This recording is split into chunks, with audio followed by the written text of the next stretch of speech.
You guys can probably hear me. Not even close to the mic, huh? All right. Am I good? Good? Okay. All right. Hi, my name is Chuck Miller.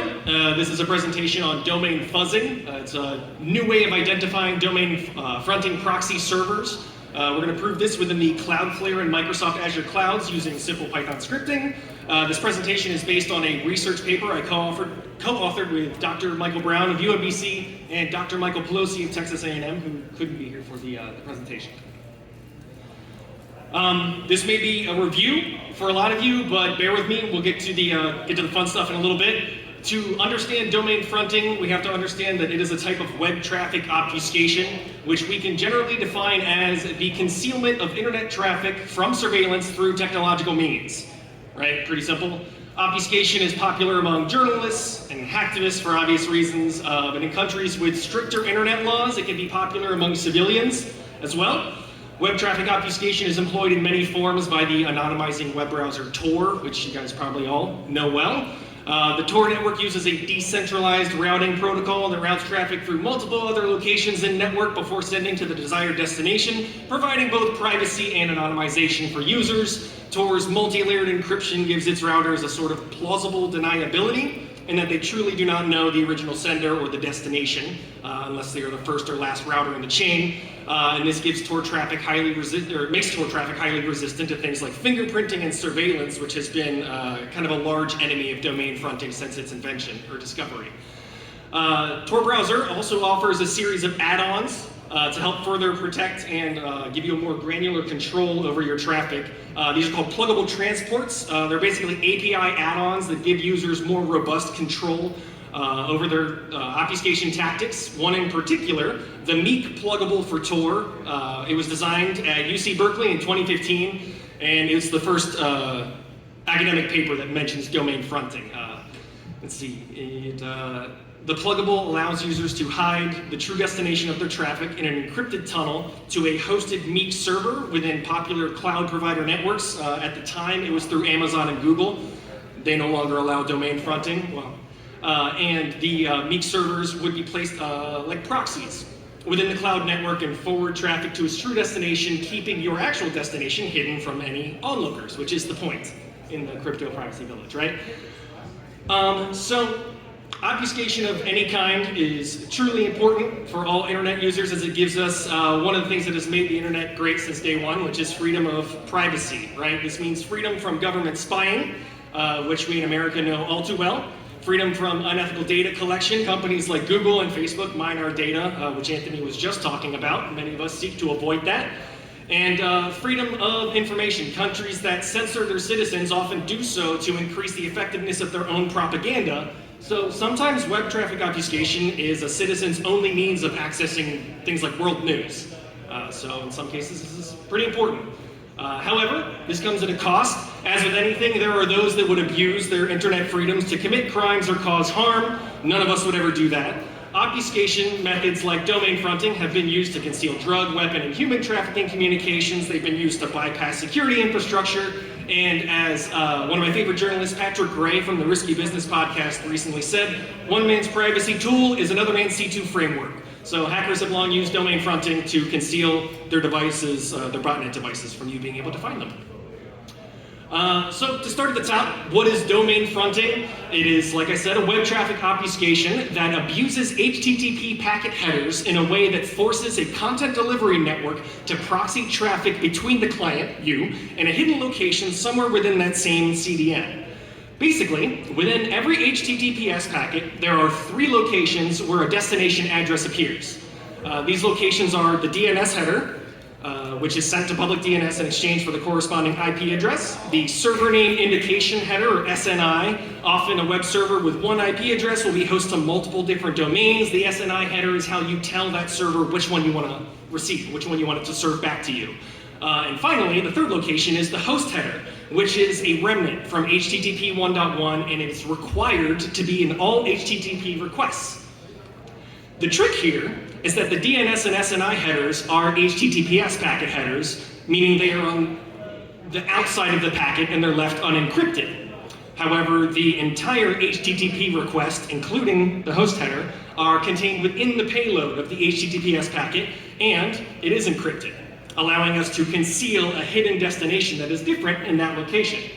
Something important to note here, the more reputable your allowed.example address is, the more difficult it is for anyone to prevent you from using this, right? If your allowed.example is, say, Microsoft.com, which we may talk about later, it's a lot harder for someone to prevent that because the only way you could do that would be to block Microsoft.com, and it's really not worth it to do it at that point. It's called sufficiently high collateral damage.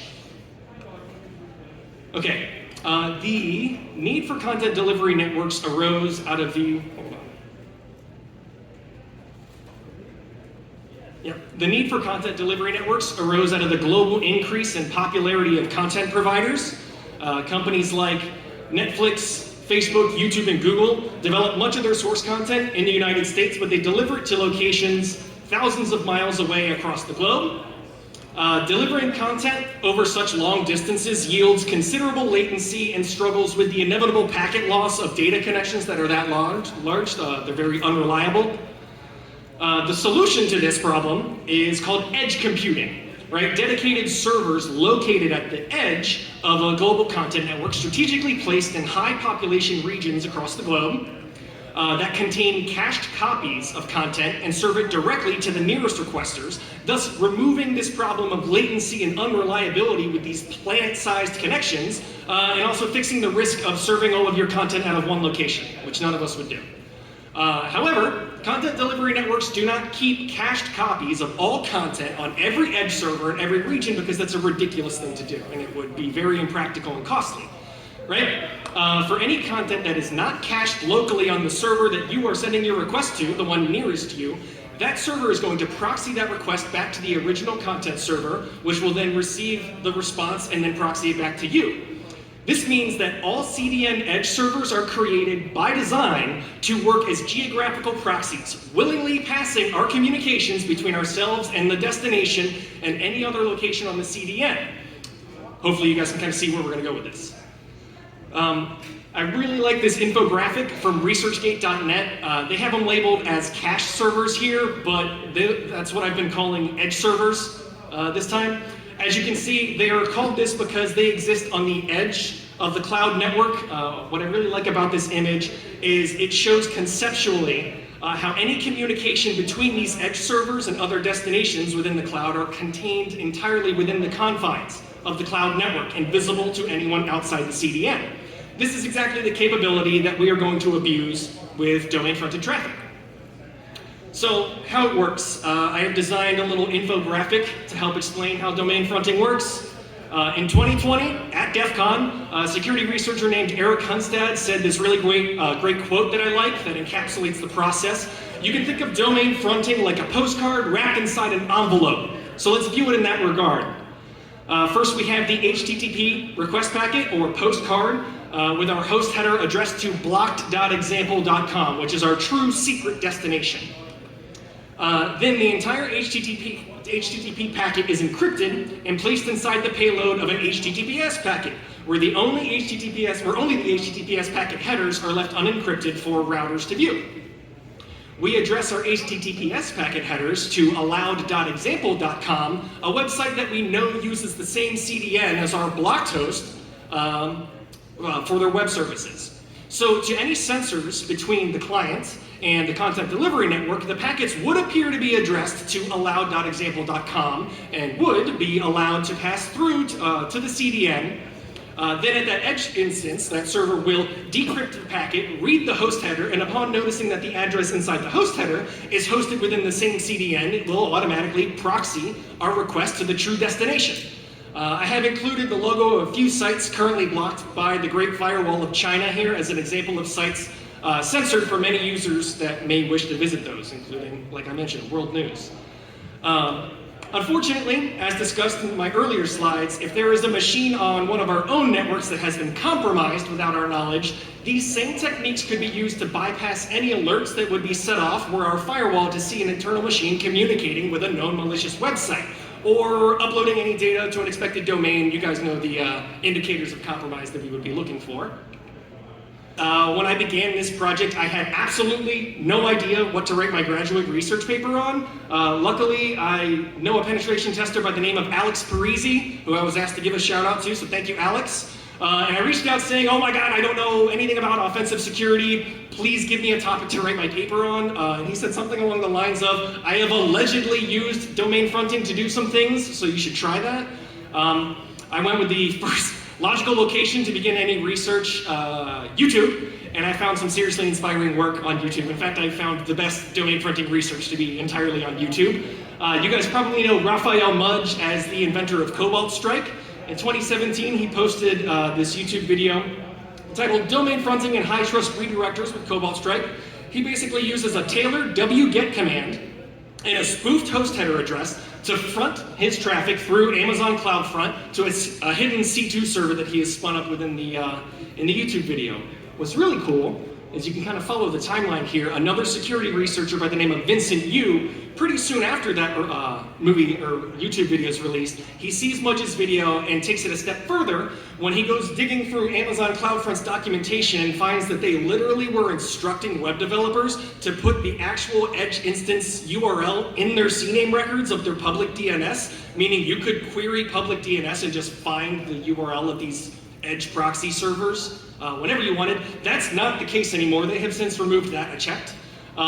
You, in this video, builds a bash script to iteratively pull these CNAME records from a list of top 2 million requested websites and greps for cloudfront.net. Something very simple, but this cloudfront.net being present anywhere in these DNS records ended up being a very good indicator that that web address would proxy your traffic. So it was kind of a way to, without incorporating a true positive, identify these proxies. One of my favorite parts about the video is he proves this to be true by taking the Arizona State government's website and domain fronting his traffic through it because they were the first one that popped up on the list. So, in order to domain front some traffic, we're going to need a few things. We're going to need a static website hosted, I chose Cloudflare for the beginning of this, a static website hosted on the Cloudflare content delivery network to serve as our hidden website. I got the URL domainfronter.pages.dev. It's a real website, you can go to it. A public website known to host using Cloudflare that we could potentially domain front our traffic through, and a way to manipulate our HTTP host headers in our GET requests. Here we can see the tools that I use. We have a Cloudflare dashboard open to the Pages tab, where we can see my website connected to a very simple GitHub repo. This website, domainfronter.pages.dev, is hosting a very simple text file containing the string domain fronting works. Yay. Finding websites that use Cloudflare was even easier. I Googled what websites use Cloudflare, and I tossed 10 of them into a text file. And iteratively went through that with a dig command. So, as I mentioned, this all started by just trying to recreate Vincent Yu's 2018 proof of concept, querying public DNS and looking for signs of CDN edge servers that might proxy our domain fronted traffic. As before, the idea is that if the CNAME records of these Cloudflare sites mention cloudflare.com, that might be a good indicator that they will also proxy our domain fronted traffic. Here we can see I used a pretty simple dig query. TAC-F is batch mode to go through that text file I mentioned. TAC-T is to specify what kind of record. We specify CNAME. I piped this into a grep search for that telltale cloudflare.com. And we do get several positive responses, but already we can see variation from the results that were observed by you in 2018. Instead of CNAME records, like we expected, every response up here actually returns an SOA record, or start of authority. An SOA is the default DNS record that is returned if the type of record you've requested does not exist, which means none of these sites have CNAME records anymore. Regardless, several of the ones that we searched came back with cloudflare.com web addresses in their SOA record. So maybe this is still a good indicator that these will work as proxies, right? It should also be noted that when this test was ran in September of 2022, all 10 websites came back with cloudflare.com, which I have found to be very interesting because I feel like we've been kind of watching the global landscape of these web domains change live as we're still learning more things and doing this research. So now that we have some potentially frontable domains, Let's give them a try, using the same wget parameters as used by you and Mudge and UC Berkeley. -Q for quiet mode, -O outputs to a file, but if you hand it another dash, it just outputs it to standard output so we can read what it says. -U sets the user agent to demo, allowing us to customize host headers. I understand that it's more robust than that, but that's what we're using it for here, and that's how I'm going to explain it. Here's the address of our first potentially viable domain from our list, zeroshoes.com. And here we are requesting the df.txt file, which we know exists on our website, domainfronter.pages.dev, and not zeroshoes.com. If you were to open up a browser and try to browse to zeroshoes.com/df.txt, you would get an error, file not found, because that file doesn't exist on that website. Finally, with the tac header parameter, we add our spoofed host header addressed to a completely different location, our website, right? Run the command, and we see that we get the response. Domain fronting works, beautiful. The contents of the df.txt file. The edge server that is hosting the content of zeroshoes.com is in fact an edge proxy server, which would be located at the nearest geographical location, working as a proxy, automatically exchanging our communication between the two endpoints. So, success, right? Or so I thought. Using a spoofed host header, we successfully fronted a GET request through zeroshoes.com web domain with little to no difficulty. However, not all of the websites tested behaved as seen in U's 2018 research. In fact, some of the websites would have the address in their have the address of their Cloudflare NS server right there in their DNS records, yet they still refused to proxy the traffic. Here's a little bonus proof, because I took that NS server and fronted traffic directly through the NS server. So I did think it was weird that it exists in the DNS records, but like I said, doesn't proxy our traffic. Even weirder than that were the websites that didn't have Cloudflare anywhere in their DNS records, but still willingly proxied our fronted traffic. So at this point, it's become pretty clear that U's method of identifying proxy servers via their DNS records is no longer a reliable means of reconnaissance. We're getting both false positives in both directions. In 2023, it would appear that sites' public DNS records hold little to no relevance on whether that web server will actually proxy our domain-fronted traffic. Worse yet, some sites tested had no relevant DNS records and completely refused to proxy our fronted traffic. As shown here, we have our problem child, nginx.com. No mention of Cloudflare was found in their public DNS record, and when sent our crafted GET request, we get nothing. So it's a dead end, right? I tried the two addresses that were listed in their DNS records, which were ns.nginx.com and hostmaster.nginx.com, also refused to proxy our traffic. So at this point, I began preparing myself for what I expected to be a long and arduous process of figuring out why Nginx was behaving this way, and on a whim, I tried the most common subdomain possible, www, and it worked. So why is www.nginx.com proxying our fronted traffic to the hidden destination, especially since their DNS records point to locations that refuse the same type of traffic? Obviously, nginx.com does not publicly disclose the details of their internal routing, as much as I wish they did, but it does lead us to a simpler and more effective question. If www works on nginx.com, can we just brute force other common subdomains to find viable proxies? That would have to be more reliable than hoping a company exposes their edge instance in their public DNS, which we've already proven isn't reliable, even if they do, right? Quick note here, the details are beyond the scope of this presentation, but there are reasons why U's reconnaissance no longer works anymore. And it includes some global changes to DNS querying, as well as kind of a global shift in how companies are viewing their public-facing web presence information. So the answer to that simple question is yes, using Python, or any other scripting language that you want. I just prefer Python because it's very easy, and I am a network admin playing a security professional on stage. Here's a peek at the code I used for this. I have it all hosted on my GitHub, also for you to view. I have that posted at the end. We can see it basically just runs a while loop. And it's very simple code. Runs a while loop, and it iterates through a file containing a list of the top 1,000 most common subdomains, which is from a repository that I have linked in my GitHub. Each iteration, it sends the exact same wget request with our custom parameters, but it replaces the subdomain each time with the next one on the list. If the output equals the content of our df.txt file, domain fronting works, it prints it to standard output. We've built true positives into the script, right? It has to work. Using our new script, domainfuzzer.py, we attempt to brute force the top 1,000 domains over nginx.com for ones that successfully proxy our traffic, and it worked. We identified 3 additional subdomains that successfully proxied our fronted traffic: pages.nginx.com, cdn.nginx.com, and email.nginx.com. And here below, we confirm that these subdomains all work as domain fronting proxies. You can see they all willingly return the contents of our packet. What I thought was great, especially at this point in the research too, getting cdn.nginx.com really felt like reassurance that we are actually looking in the right location for these types of proxies. So now we've got a working script.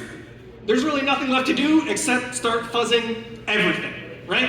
Like I mentioned before, one can easily Google websites that use Cloudflare to host their services and put together a big list of sites, which I did, and here are some of my favorite results. Here's global news agency Bloomberg and all of their subdomains that will proxy your domain-fronted traffic. And here is e-commerce website Shopify and all of the subdomains that will proxy your traffic. And here is medium.com, which has over 990 viable proxies that you can use. I didn't list them all here because they don't all fit. Part 2.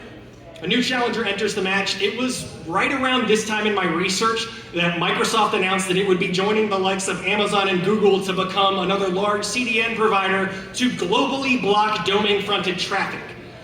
And initially, this came as a pretty depressing announcement for me. I had just finished doing a ton of exciting research on this new methodology that had been called dead many times in tech news and media over the years. When Amazon blocked domain fronting in 2018, many claimed that it was dead. Same thing with when Google blocked it in 2019, and no joke, at this point in time, my research paper was titled, "Domain Fronting, Still Not Dead Yet." So this kind of felt like the proverbial nail in the coffin.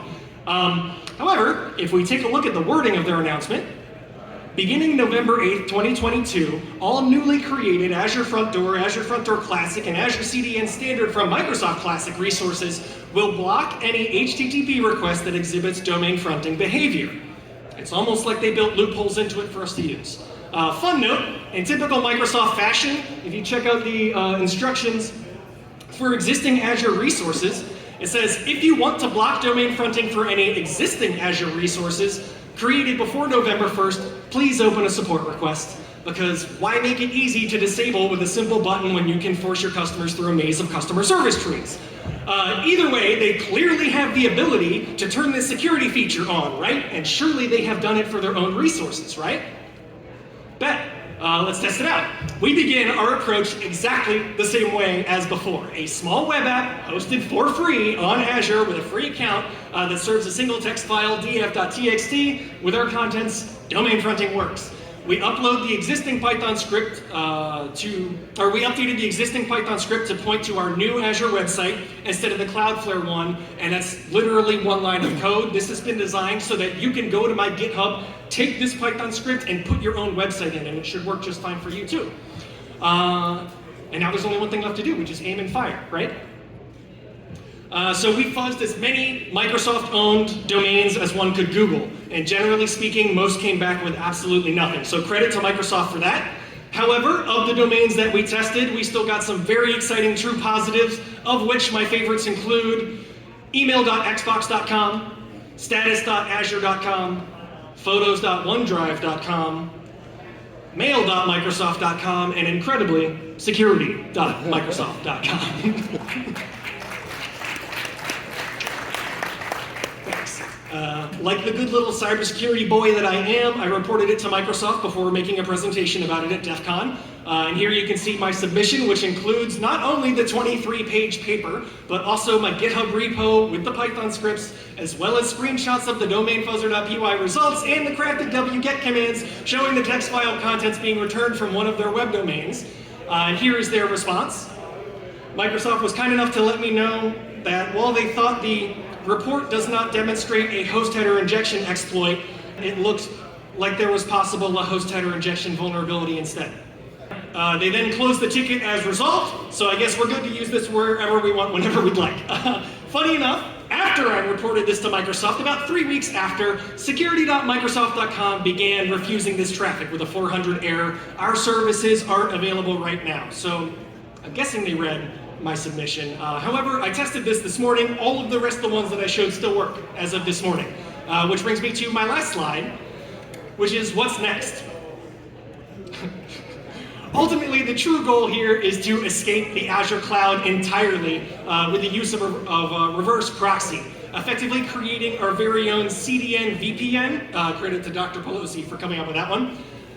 Here we can see little me up to no good on my state-of-the-art 10-year-old laptop sending fronted traffic into the Azure cloud. Theoretically, if you host an Nginx Docker image and configure the container to reverse proxy traffic, based on additional sets of altered packet headers, there are lots you can choose from.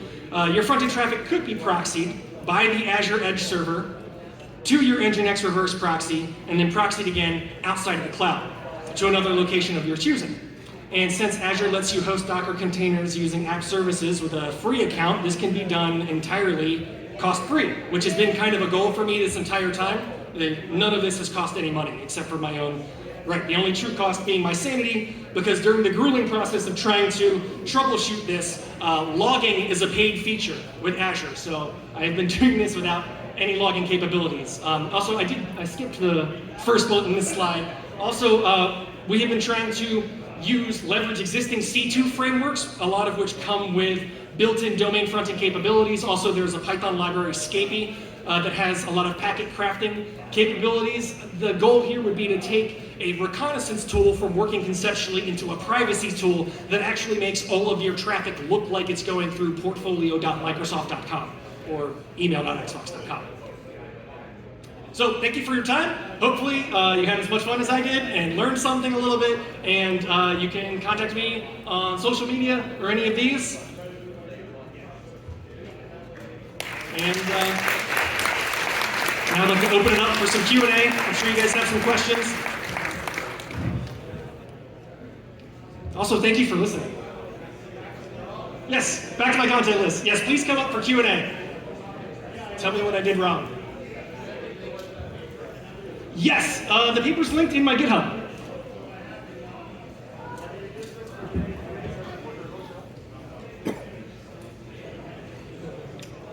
Have I used this for getting free something? My answer is going to be no. Have you analyzed the usage of bypassing airport airplane Wi-Fi or hotel Wi-Fi? No, I have not. And I'm not sure what part of airport Wi-Fi you would be attempting to bypass with this, unless they're blocking domains specifically by name. They do permit things like online shopping, like eBay, like the actual airlines that are on their Wi-Fi, so you could front to get to that. Yeah, if those blocks are being implemented based on a fully qualified domain name, then 100% this is the goal of this. Yeah, great question. So I'm hard of hearing, so please yell. So if you're able to adjust, for a lot of these proxies, if you're able to just change DNS and S9 and be able to get through them, and you're able to use HTTPS agreement. I'm sorry, hold on. I can't. You can yell to me, or there's a mic.